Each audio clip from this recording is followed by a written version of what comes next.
So my day-to-day work as a financial advisor, when I'm talking to people about their goals, specifically about retirement goals, a lot of times I ask them what the main priority is for them, and some people answer that they want to bounce their last check on their last day. And for some people that comes out a little tongue-in-cheek, and some people are dead serious, but in general, the goal is not completely uncommon. So let's say that that is your goal. What's the best way to go about it? Well, the first is that you have to realize that planning for such a goal is actually a pretty big challenge. And second, you have to realize if you're planning for that goal, what you're essentially saying is you're trying to maximize your income over your net wealth. And in doing so, that comes with its own set of trade-offs, all right? So namely that you have to give up a lot of flexibility in order to achieve that type of goal of maximizing income long-term and also not running out of money. All right, so let's start with a little background here. In retirement planning, there are a couple of general ways that we plan for retirement income, assuming that a person is actually going to use their investments to fund their lifestyle. The first is what we call a capital preservation model, and it looks like this. And the second is called a capital depletion model, and it looks like this. Now, the capital depletion model is essentially the spending your last dollar on your last day type of plan. But the first is actually a lot easier to plan for, the capital preservation model. And the reason is that in that particular model, what we're trying to do is build a plan that's robust to all outcomes, and it tends to have assumptions that are quite a bit more conservative. The second is really challenging because what you're really trying to do is to thread a needle. Because if you're using a plan where you're trying to deplete investments over time with investment returns that are anything other than completely fixed and a lifespan of a person that you don't know in advance, matching asset values with life expectancy with any sort of precision is more or less impossible, right? And if you've taken any of the courses on my website, what you'll know about safe withdrawal rates is that they're highly dependent on luck. In fact, if you look at balanced portfolios over 30-year periods, there's been a lot of studies on this, the most famous of which is Bill Bengen's study, which the 4% safe withdrawal rate came out of. But what you'll know over time is there's been time periods where you could have had egregious withdrawal rates upwards of 10% and been perfectly fine, and there are time periods when you could have only taken out 4% and not run out of money over a 30-year period. So if we accept that it's pretty close to impossible to do this with variable investments, right, in an unknown time frame, then what's the best way to get the most possible income and not run the risk of running out of money? Well, unfortunately, the answer is annuities. Now, a lot of people are going to want to shut this off right now because they're going to think this video is about pumping annuities, and I promise you that is not the case. I rarely recommend them to my own clients. People that are scared of their own shadows or people who have only income and legacy goals are kind of the small, tiny fraction of clientele where I think this makes sense for. But there are times and places for them, and this is one of them. So I'm going to show you a few different examples of a few different products. I'm not going to name any of the products because this is not about that. This is really just about helping you understand how they work and evaluate them.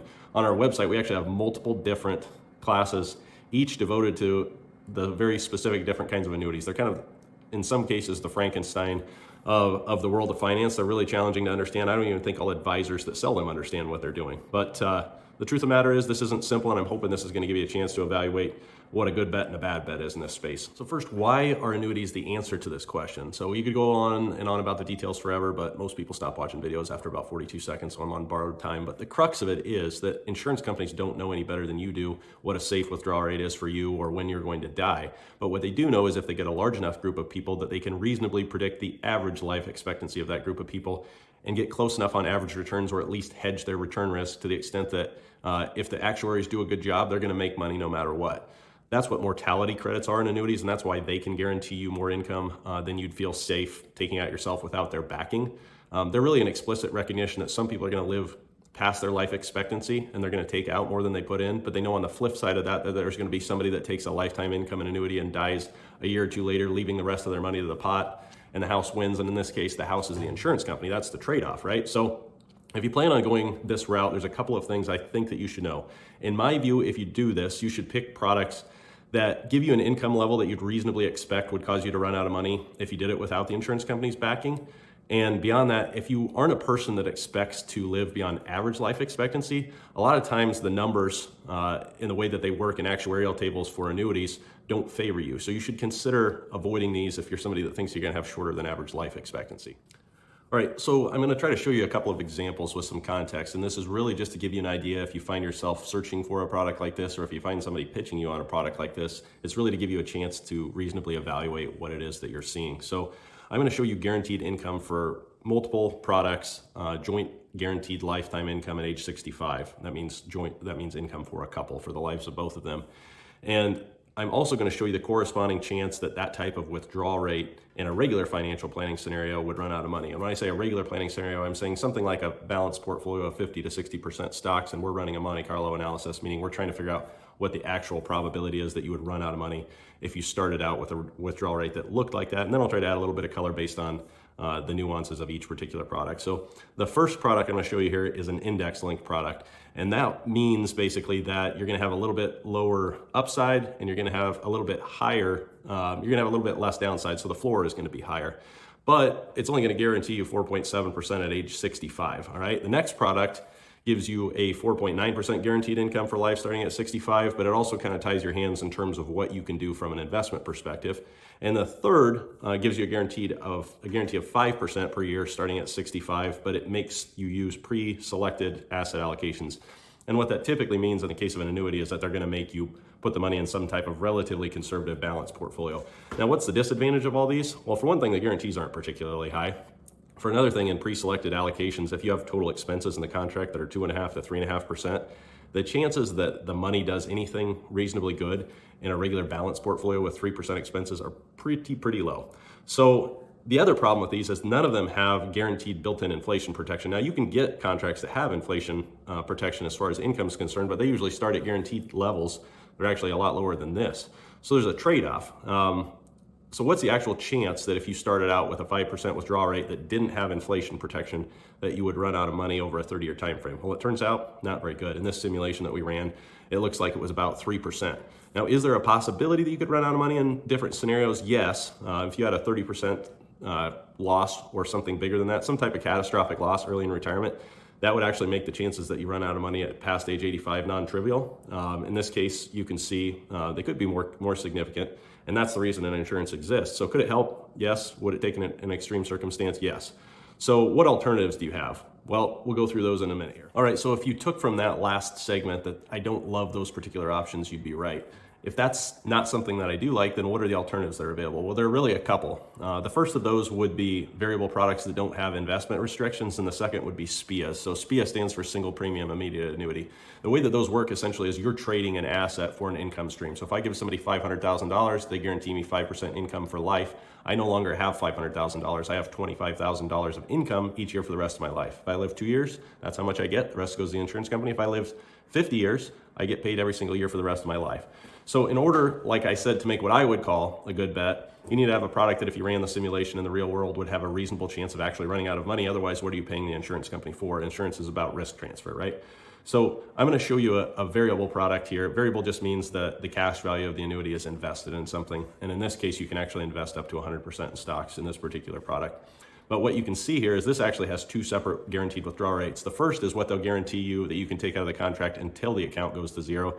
And the second is what it'll guarantee you after that. So you can see the insurance company is still leaving some risk on your shoulders. In this case, you can take at 65 for a couple, 6.85 to 7.7% upfront. Now that's actually a pretty reasonably high withdrawal rate. And if you look historically speaking, there are time frames where that could have worked out for you.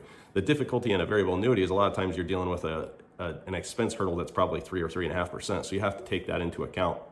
Once you see the account value go to zero, your withdrawal rate drops to somewhere between 3 and 4.25%. So you don't get left with nothing. So I don't think it's a perfect option, but it also prevents you from ending up with nothing and gives you an opportunity to potentially, if you threaded the needle, see a little bit higher lifetime income.